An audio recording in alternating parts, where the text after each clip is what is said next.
All right, Shalom. First and foremost, I want to give all praises, glory, and honor unto Yahweh, Bahashim, Yahweh Shai, Bahashim, Harakah HaKodash, and double honors unto the apostles and elders of GMS Great Millstone, and a sincere Shalom to Yaki in bringing out this word in diligence and in truth. And now this is lesson 2 of they all wanted us to sell out, right? Speaking of Esau and the heathen nations, right? The first precept is going to come from the account of First Maccabees, right? Speaking of Jake within the Grecian captivity, ultimately under the order of Antiochus Epiphanes when he set forth the decree, right? Because in doing this, we understand when we go into the book of Revelation 12 and Revelation the 13th chapter, it speaks about Esau, coming down because he knows that he had but a short time. It's like a Revelation. Matter of fact, I'll grab Revelation 10. Oops. One second. It's Revelation 12 and 12. It says, "Therefore rejoice ye heavens and ye that dwell in them. Woe to the inhabitants of the earth and of the sea, for the devil is come down unto you having great wrath, because he knoweth that he has but a short time." Right? So we understand Esau is going to pull these same ploys or use these same tactics, these same schemes when it comes to, trying to make Jake submit again for the revival of the technocratic system in which he's building up, right? For that fourth industrial revolution, which is going to hold, biometrics, AI, and robotics at the forefront of his society, man. This is Revelation 13, right? And I'll get to this point right here in the 15th verse. And it reads, "And he had power to give life unto the image of the beast, that the image of the beast should both speak and cause that as many as would not worship the image of the beast should be killed." So ultimately, if you're not down with Esau's, his ploys, and all his ways in which he's going to try to oppose, in which he's opposing Yahweh Shema Shai and basically trying to exalt himself as a god, as a power upon the earth, and then guess what? If you also don't adhere unto the way in which he's ruling things, whether it be the education system, the food and drug system, right? Food and drug administration, the pharmakia system, so forth and so on, all the aspects of the image of the beast. If you don't believe in these aspects or how he runs things, guess what? He's going to deem you, and accuse you, going back into the categoreo in Revelation 12, and treat you and ultimately cut off your liberties, man, right? Now we understand in the book of First Maccabees, this is ultimately what happened unto Jake that didn't want to bow down, right? Those that didn't want to adhere unto the decrees of Antiochus Epiphanes, what happened, right? He basically put Jake to death for not doing it, right? So when we go back here, right, and it speaks about those that would be killed, right, in Revelation 13, it's through this 11th verse here. It says, "And I beheld another beast coming up out of the earth, and he had two horns like a lamb, and he spake as a dragon." Those two horns representing the ancient plebeian and patricians, which are now your modern day Democrats and Republicans, left wing, right wing, same bird, right? But it said two horns like a lamb, horns representing power, a lamb representing the docility or the appearance of something docile, right? And to the American people, right? Which is Esau is ultimately trying to catch you, Jakes, man, right? But it says two horns like a lamb, and he spake as a dragon. And when you go into this word dragon, it goes into the word dracon. When you go into the word dracon on the online Edom, matter of fact, let's bring it out, since this all ties in, it's all tying in, right? Going to the word Draco, right? It says Draco or dragon, right? Also going into the word draconian. It says draconian, of or pertaining to Draco, the ancient Greek statesman, right? And we understand Antiochus Epiphanes, this was during what? The Greek captivity, right? The Grecian Empire, in reference to laws, what? Rigorous, extremely severe or harsh, which is implied from the 1640s. Draco is the Latinized form of a Greek dracon, right? Who laid down a code of laws for Athens, 621 BC, that mandated death as punishment for minor crimes. So, that means if he was doing it for minor crimes, how much more the major ones, right? If he deemed you to be against his society, they ultimately destroyed you. They ultimately killed you. So when we go back to the book of First Maccabees, the first chapter, and we read verse 41 down, it says, "Moreover, King Antiochus wrote to his whole kingdom that all should be one people, right?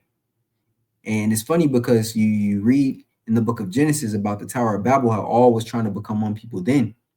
And we seen how the Lord broke that down or broke it up, right? But ultimately, under the New World Order, he wants the same type of spirit, right, to manifest, man, right? Everybody all under one world order while he's the ruler. And everyone should leave his laws, right? The laws of, speaking of you so-called Negroes, Latinos, and Native Americans, right? Law, statutes, and commandments of the Holy Scriptures, right? Under Yahweh Bashem Yahushai. And everyone should leave his laws. So all the heathen agreed according to the commandment of the king. And here's the point. Yea, many also of the who? Israelites consented to his religion, right? So this is them, ultimately Jake selling out to continue to live, right? Now we understand when you take a look and you continue reading through the book of Maccabees, you had certain men who actually fought for the laws of their fathers. Speaking of who? Judas Maccabees, man, and his brothers, right?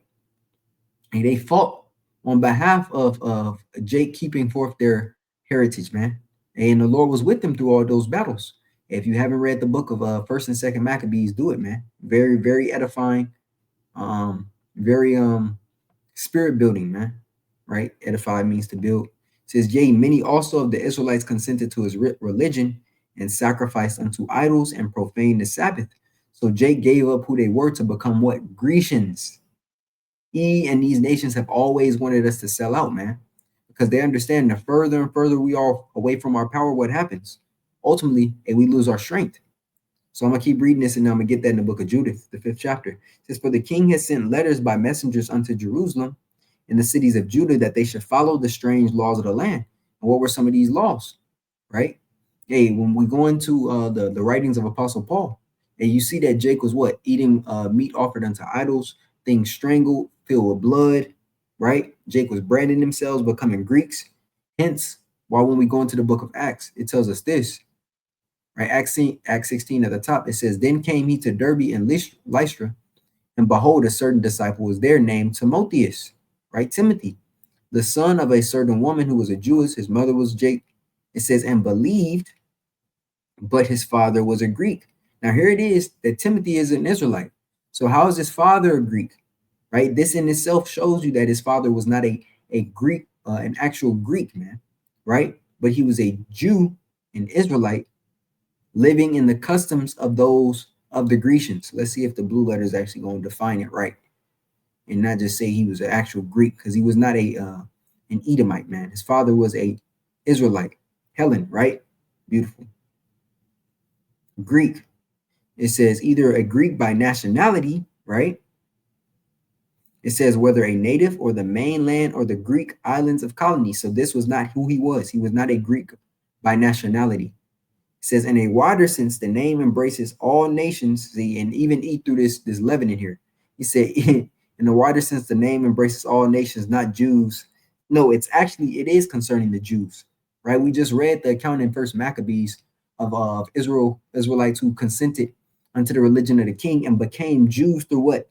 Through their behavior, through their anastrophe, through their conduct. So they were made Greeks. The Jews were made Greeks by way of language and customs and learning of the Greeks, right? That's exactly how they became Grecians. That's why it says, see, and going off again, saying especially a non-Jew. No, he was a Israelite. He was a Jew, so to speak, man. It says a Greek-speaking person, right? He was in the custom of speaking Greek because the Greeks ruled over them. He was not a Greek by nationality. No, he was an Israelite whose line gave into the Greeks. And that's why when we read here, read it again, it says, and everyone should leave his laws, back in First Maccabees 1, said, and everyone should leave his law so all the heathen agreed according to the commandment of the king. Yea, many of the Israelites consented to his religion. So this in itself shows you that the blue letter is wrong, because it's telling you that Israelites consented into the religion of the Greeks, right? But the blue letter is saying that Jews didn't do that. No, they absolutely did. They did. But when you don't have the understanding of, for example, what you go from the Assyrian, the Babylonian, or the Egyptian, the Assyrian, the Babylonian, the Medo-Persian, to the Roman, it's like it to the Grecian Empire, to the Roman Empire, right? Well, the history of the Grecian Empire, if you're not reading through the book of Maccabees, then there's a large gap that jumps right from the Medo-Persian Empire straight to the Roman Empire. That is not how history went, man. No, you need to have that filled in of what occurred during the history of the Grecians. That's the whole puzzle. That's the piece, a huge chunk of the piece of the puzzle comes into play, and it comes into, understanding once you read what happened and what made Jake Greeks. Because from that Grecian period, you see, okay, Jake was killed because they didn't listen. You see, okay, this were the conversion. Okay, this was the new world order, so to speak, in the Grecian period when Antiochus was ruling, right? You read all of these accounts, right? You read how Jake fought, and a lot of our people died because they didn't want to become Grecians. How you had men, holy men of the scriptures, who did not or forbade to eat pork because it was what? It was against the customs of our scriptures, man. They understand that doing so will what? Ultimately make them unclean, and they didn't want to leave a bad name or a stain on their name in the kingdom, right? It says, and forbid burnt offerings and sacrifice and drink offerings in the temple, and that they should profane the Sabbaths and festival days. So Jake did that. What? It says, and pollute the sanctuary, and who polluted who? And the holy people by doing what? Set up altars and groves and chapels of idols, and sacrifice swine's flesh and unclean beast, that they should also leave their children uncircumcised, hence them becoming Grecians, and make their souls abominable with all manner of uncleanness and profanation, to the what? To the end that they might what? Forget the law and change all the ordinances. And whosoever would not do according to the commandment of the king, he said he should die. So Jake did what? They consented. They consented. So Timothy's father, being a Greek, he was just a Greek speaking Jew. That's it. That's why when you go, I believe the word Hellenistus, it actually says Greek speaking Jew. I'm gonna see if I could grab that.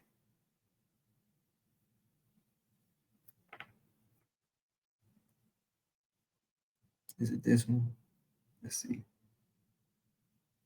Nah, it says Hellas. 1 second. I'm gonna go to the this really quick and see if I can grab a Greek speaking Jew.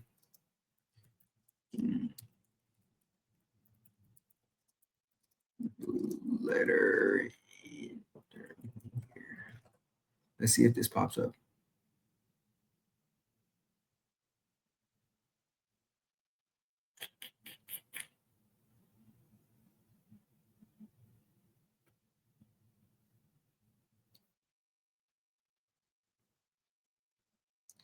Let's try this.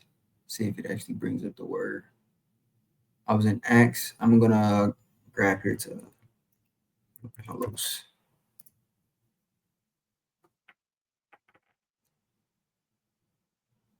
This is what Google said.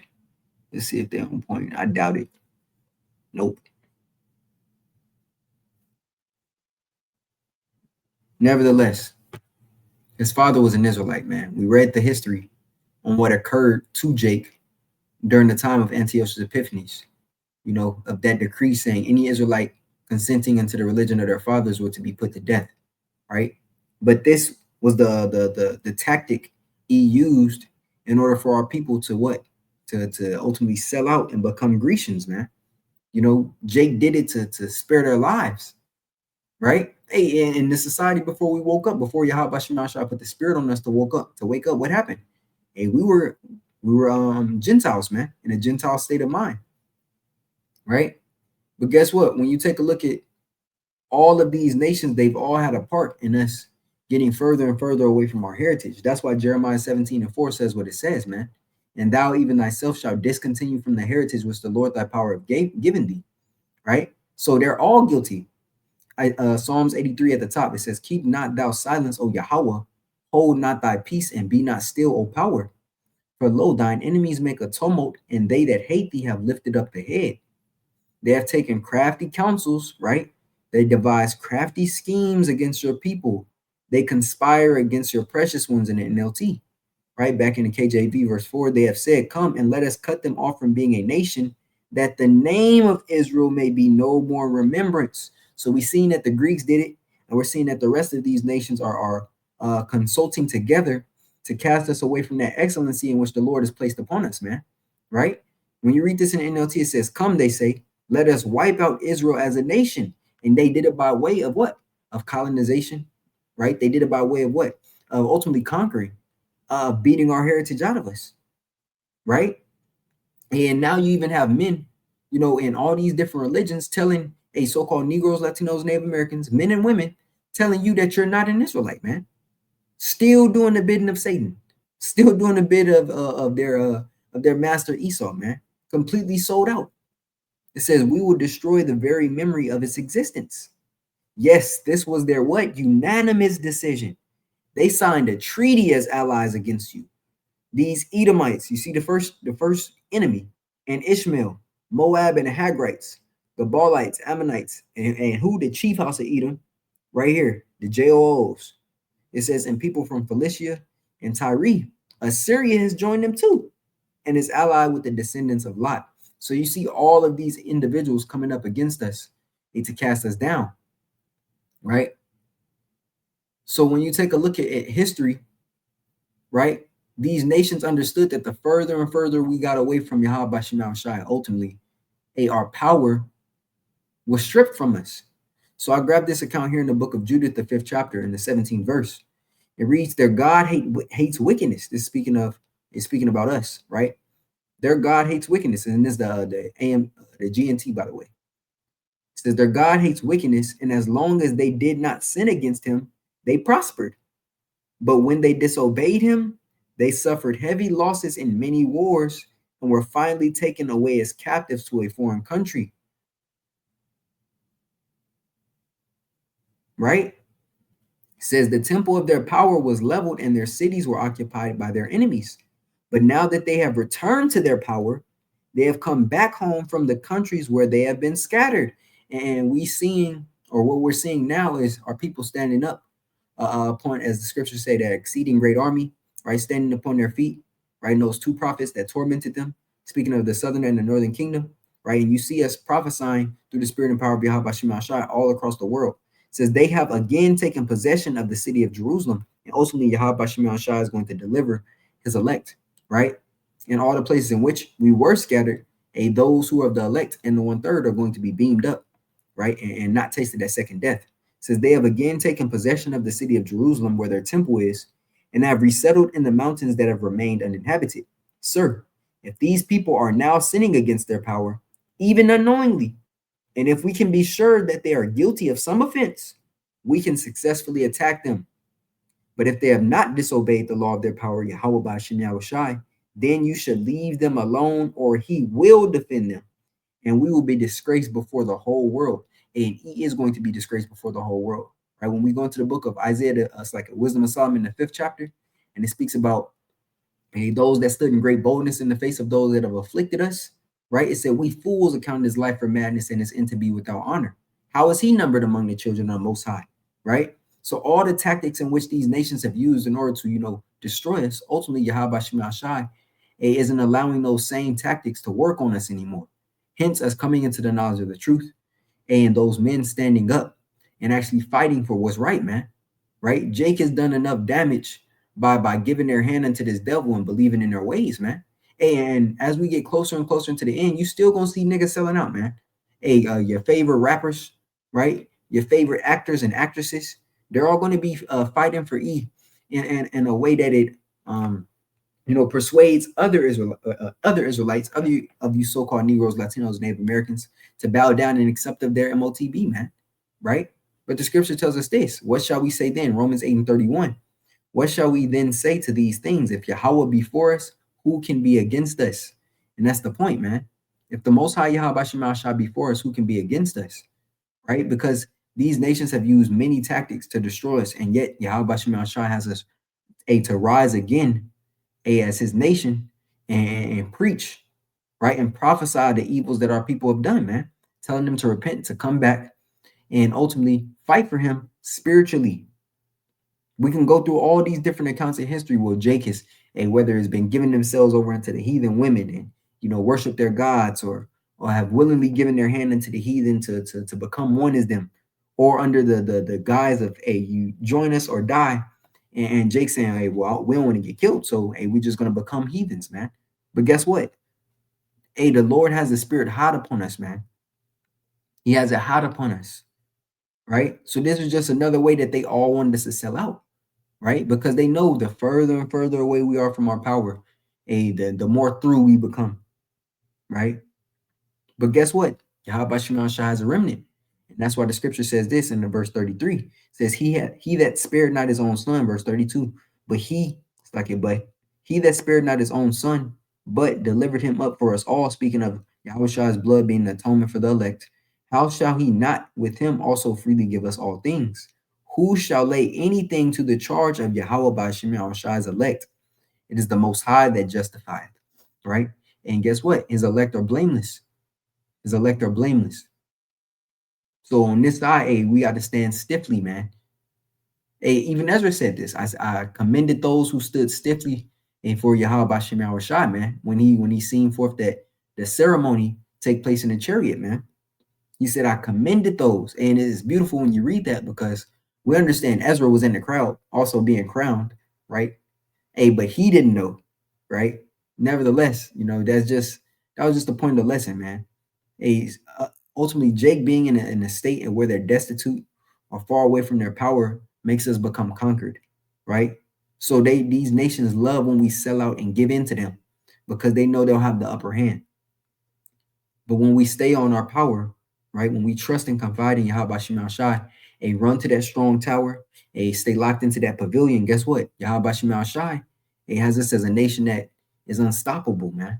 So that was the point of the lesson. Lord willing, it was edifying unto the body. I want to give all praises, glory, and honor unto Yahweh, Bahashem, Yahweh Shai, Bahashem, Harakah HaKodash, and double honors unto the apostles and the elders of GMS Great Millstone, and a sincere shalom to Yakim bringing out this word in diligence and in truth. Shalom.